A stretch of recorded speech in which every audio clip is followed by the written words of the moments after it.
So hey guys, welcome to our YouTube channel. In this video I'm going to show you how to extract zip files in your Android smartphone.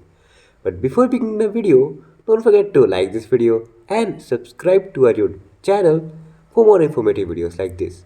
So let's begin the video without any further ado.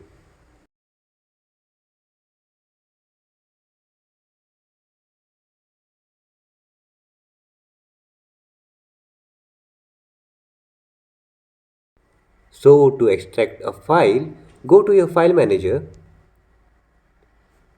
and go to the file you want to extract. So I will show you two ways to extract and here we have two zip files. So let's extract first brevito.zip. Simply click on that zip file, click on extract all. Here you have two options of extract to parent folder or select folder. Let's extract to parent folder, and here you can see the file has been extracted. Let me show you another way. Let's extract ideally this time. Simply long press the zip file, click on more.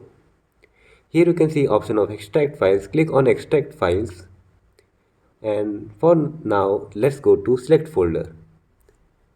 Let's create a folder. You can also select folder you want and extract here. Here you can see the file has been extracted. So that is all for today's video. Don't forget to like this video and subscribe to our YouTube channel, and don't forget to hit the bell icon so you won't miss any update. See you in the next video. Thanks for watching.